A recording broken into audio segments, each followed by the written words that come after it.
이제 치료 같은 경우에는 이렇게 형태에 따라서 좀 크게 나눠지게 된다고 봐주시면 좋을 것 같아요. 폐색형이거나 비폐색형이지만 굉장히 자주 재발하거나 내지는 혈뇨가 굉장히 심해서 폐색형으로 발전할 수 있는 아이들 같다고 생각을 하는 아이들 같은 경우에는 일단 이 폐색을 해소하는 게 필요합니다. 그래서 요독 카테터를 삽입하는 형태를 통해서 이제 그 폐색을 해소해서 소변을 이제 그 방광 밖으로 빼내게 되고요. 동시에 이제 수액 처치를 함으로써 이제 안에 있는 문제가 되는 것들을 지속적으로 배출이 되게 한다고 보시면 좋아요. 그리고 방광염 자체가 굉장히 약하기 때문에 이제 진통제를 투여를 하게 되고요. 이런 경우에는 카테터 삽입을 통해서 역행성으로 세균성 방광염 같은 경우가 2차적으로 발생할 수 있기 때문에 항생제 같은 거를 쓰게 됩니다. 그리고 이제 상태 호전 후에는 이제 비폐색형처럼 관리를 하면서 재발되는지 바라보게 되고요. 근데 다만 아까 보여드렸던 엑스레이 사진의 환자와 같이 급성 신부전이 발생한 경우 같은 경우에는 단순 폐색형보다도 더 적극적으로 처치를 하게 되고요. 왜냐하면은 거의 하루 이내에 이게 회복 현상이 보이지 않는다라고 하면은 이제 급성 신부전 같은 경우에는 생명을 자칫하면 잃을 수도 있기 때문에 조금 더 적극적으로 처치를 하게 돼요. 그래서 강조드리고 싶은 게 있다면은 소변을 보는 시간들이 길어지면 길어질수록 이 회복이 못 보는 시간이 길어지면 길어질수록 회복이 좀 어려울 수 있기 때문에 소변을 못 보는 것 같은 경우가 반나절에서 하루 이상 진짜 지속되는 것 같다라고 하면은 바로 즉각적으로 병원에 내원하시기를 추천을 드립니다. 이제 폐색형처럼 이제 더 진행된 상태는 아니지만은 이제 비폐색형이면서 심하지 않은 증상 혹은 폐색 해소부에는 이제 해주셔야 될 것들이 많아요. 실제로는 재발 방지하기 위해서는 중요한 건 이 부분이라고 봐주시면 좋고요. 그 중에서도 제일 중요한 거는 음수량을 증가시키는 거라고 봐주시면 되시고, 그리고 환경적인 관리를 통해서 스트레스를 관리해 주시는 거라고 봐주시면 좋을 것 같아요. 음수량 증가하는 것 같은 경우에는 이제 두 가지로 크게 봐주시면 좋을 것 같아요. 하나는 이제 식이 조절을 통해서 음수량을 늘리는 거고요. 이거는 건사료의 경우에는 음수량을 늘릴 목적으로 사용되는 처방사료를 이용한다든가 아니면 일시적으로 습식 사료의 비중을 높여주신다든가 하는 방식으로 접근을 해주시면 되실 거고요. 이제 음수량 증가 목적 관련 환경관리 같은 경우에는 이제 지금 이렇게 많은 것들이 있는데 이런 것들을 모조리 모두 다 해주신 뒤에 효과적인 것들을 이제 추려서 지속적으로 음수량이 유지되도록 해주시면 제일 좋을 거고요. 고양이한테 적합한 음수량은 몸무게의 50ml 정도를 곱하시면 된다라고 보시면 되세요. 그리고 두 번째 스트레스 관리 같은 경우에는 이제 환경에 따라서 이제 스트레스 평가가 필요해요. 이 부분에 대해서는 이제 주치의와 지속적으로 이제 상의를 하시는 것을 추천을 드리고요.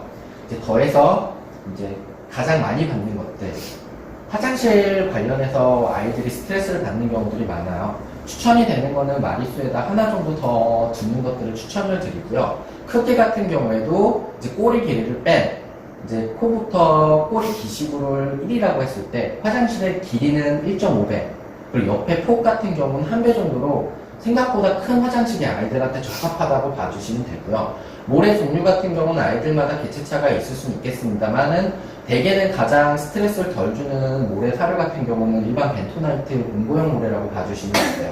그리고 아이들에 따라서 굉장히 청결도가 중요한 아이들도 있기 때문에 매일매일 최소한 한 번에서 두 번 정도는 화장실에서 청소를 좀 해주실 필요는 있고요.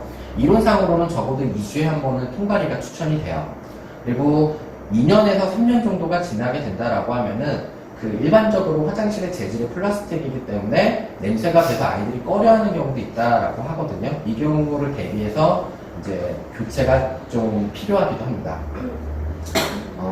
그리고 이제 무료한 관리가 또 아이들이 집안에서만 사는 경우 같은 경우에는 굉장히 좀 스트레스의 원인이 되기도 해요. 환경에서는 환경 풍부화라고 저기 적혀져 있는데 결국에는 아이들의 행동학적인 원리를 이용한 용품들이라든가 같은 것들을 좀 적극적으로 사용해 주시면 좋고요. 뭐 대표적으로는 캐빗이라든가 통 장난감류라든가 내지는 캣타워, 캣틸, 뭐 캣폴 이런 것들도 다 포함이 되고요. 그리고 뭐 상자를 가지고 만드는 장난감류라든가부터 시작해서 많은 환경 풍부와 관련된 것들이 소개되고 있기 때문에 이 부분도 꼭 신경 써서 만들어 주셨으면 해요. 그리고 여러 말이라고 한다면은 이제 서로 다툴 수 있는 그런 자원들이 있다면 자원의 수를 좀 늘려주실 필요가 있고요. 또 사이에 발생하는 스트레스 정도에 따라서 이런 자원들을 이제 적절하게 배치할 필요가 있습니다. 이 부분에 같은 경우도 만약에 담요가구인데 지속적으로 해결이 되지 않는다라고 하면은 이제 담당 수의사분과 상의를 좀 해주셔갖고 적절한 영역 배치라든가 이제 자원 배치를 이제 빼앗으면 좋을 것 같으세요. 그리고 이제 펠리웨이라고 하는 고양이 합성 페로몬의 이용도 추천이 될 거고요. 기타 G10이라든가 L-트리토판이라는 것 같은 이제 스트레스 완화 보조제를 이용해 주시는 것도 도움이 될 거예요. 그리고 살이 좀 많이 찐 상태라고 하면은 장기적으로 체중 감량을 해주시는 게 이제 방광염의 예방에 도움이 될 거고요. 이제 개그 영양제라든가 많이 놀아주시는 것 같은 것들 이런 것들도 지속적으로 신경을 써주셨으면 해요. 그리고 이런 질환이 있었던 아이들 같은 경우에는 재발이 굉장히 흔하므로 증상이 호전된 뒤에도요, 혹시나 예정된 스트레스가 있다라고 하면 여기 적혀 있는 것처럼 뭐 이사를 한다든가 혹은 아기가 태어날 일정이라든가 혹은 이제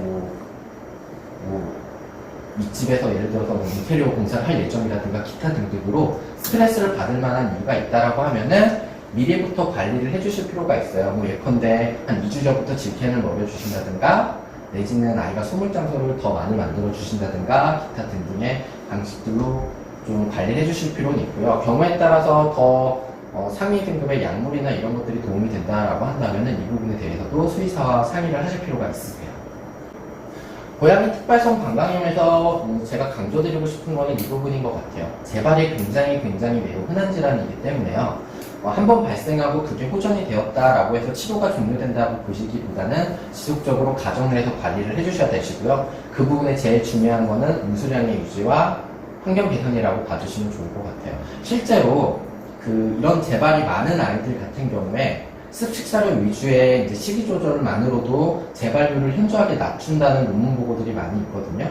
그렇기 때문에 지속적으로 좀 관리를 해주실 필요가 있고요.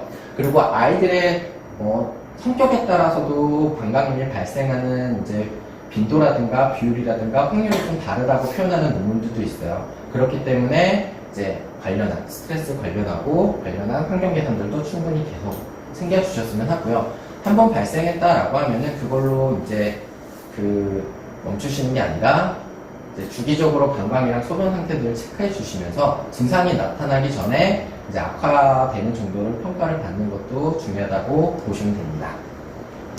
그리고 이제 강조드리고 싶은 건 이 부분인데요. 일부 분들은 뭐 편식이다 이런 것 때문에 어렸을 때 캔사료라든가 이런 걸 좀 안 주시는 분들이 많은 편인데요. 근데 문제는 사람도 그렇긴 합니다만 어렸을 때 특정 음식을 안 먹어본 아이가 나중에 그거를 먹어볼 확률은 아무래도 떨어질 수밖에는 없어요. 고양이의 사회학에는 대략적으로 1차 사회학에는 12주령 이전으로 보게 되거든요. 그렇기 때문에 어린 시기부터요, 이제 간식 말고 주식으로 사용할 수 있는 캔사료를 소개시켜 주시는 방식으로 교육을 해주시는 게 나중에 습식사료를 아이가 먹을 수 있는 확률을 높일 수 있기 때문에 이제 음수량 증가에 관련해서 매우 중요하다고 봐주시면 좋을 것 같습니다.